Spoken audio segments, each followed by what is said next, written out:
Time to check in with Amanda Lang as we do every Thursday at roughly this time. Amanda, how's the weather where you are? It's a lot better than where Yeah, I you guess so. are. Clear and not freezing rain, so we'll Okay. take it. So let's talk about a couple of stories in the news this week real quick. First of all, jobs numbers. I know they came out in the U.S. this morning. Canada's jobs numbers, though, are still strong compared maybe to the U.S. Surprise?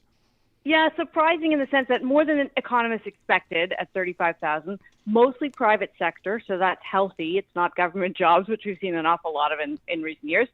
And we are still seeing wage gains. So wage gains running at 5.3%. That's hot. What it adds up to is good for job seekers, for sure, not so good for the central bank. The central bank really wants to see more cooling than we're seeing in this job market.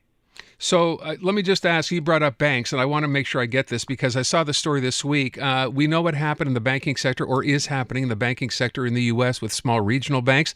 Then I saw a story suggesting Canada's banking sector, specifically TD, which is, I guess, in the midst of acquiring a U.S. regional bank. A lot of skepticism. What they say, the biggest short interest in a banking stock ever in this country? Yeah, it's interesting, and we should just separate the investing story from the kind of banking system story, if I can put it that way. Investors are looking at TD and saying, you've got exposure to the Canadian housing market, a lot of riskier mortgages, you could say, TD has relative to other banks. They are in the process of acquiring a U.S. regional bank, and, they spent some money on that. And then the question is, what do their deposits in their U.S. system look like? So investors are kind of making this calculated bet that they can make money, that the stock will fall.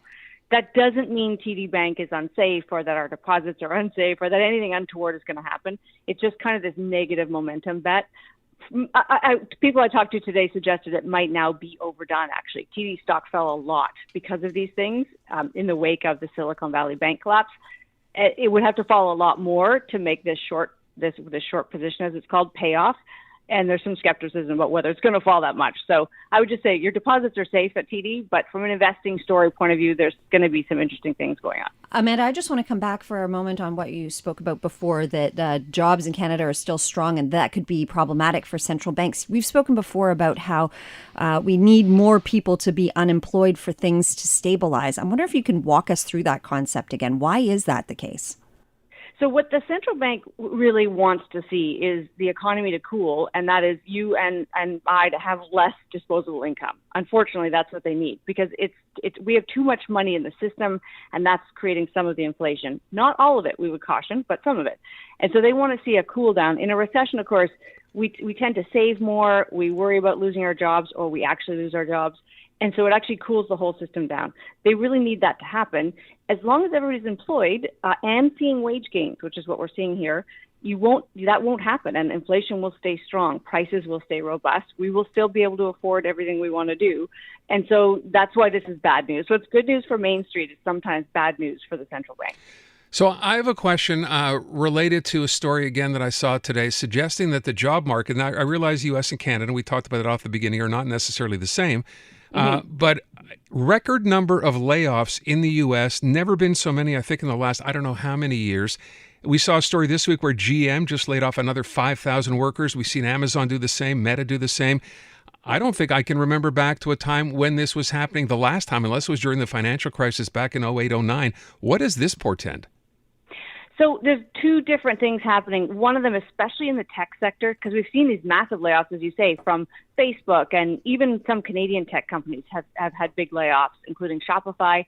Partly it's that they hired so much during pandemic because they were kind of at the center of delivering everything that people needed. So Amazon, for instance, got way overextended. Facebook got overextended. Now they're kind of retrenching. So some of that's just getting back to normal, if you will. When you see a company like GM and others, in some ways, they're taking advantage of the moment to do things they need to do. So there's probably a big kind of rethink about what sort of jobs GM needs and how many workers they need. And so they're kind of taking advantage of this moment when there's sort of cover for them, if I can put it that way, from a pending recession to make the layoffs that they need to make. It doesn't necessarily mean anything dire for GM in the immediate future. It is obviously unfortunate for the thousands of people involved. So when we talk about things getting back to normal, does that extend to real estate as well? What's the latest there? So we got data from across the country this week, and it is one of the things that's most interesting is how different it is in every big city. So it is very different. Montreal, for instance, saw home sales hitting a new low in March, 28% lower than a year ago. That's just volume. And we watch volume because it goes to sentiment, right? People aren't willing to put their house on the market in this environment. But there are signs. That's the first time it's been below 30% in a while in Montreal. So there's a kind of a sense of, is that the bottom? Are we going to start to eke our way back up? And in different ways, we've seen that across the country this week. Toronto saw, although the year-over-year prices are still way down, they're up from February. And that was also true in Vancouver, up very modestly from the February prices that the average selling price was.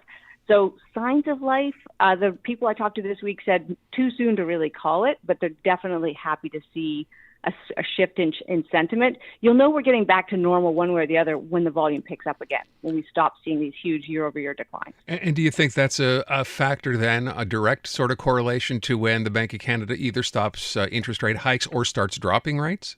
Yeah, you've nailed it. So the minute people think we're done, even if we've settled in at this higher level, if the increases are over, then people know what they're dealing with, right? They can actually kind of say, this is the new level, and then they'll get back in the market.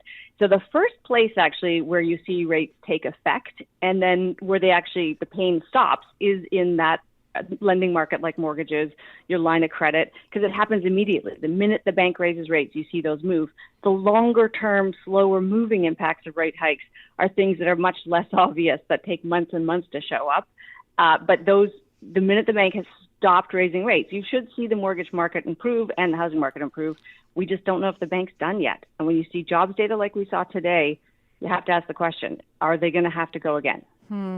Amanda Lang, host of Taking Stock. You can check that out, of course, every weekday on the iHeart Radio Network and on Bloomberg. Amanda, thank you so much. Appreciate it. Always a pleasure.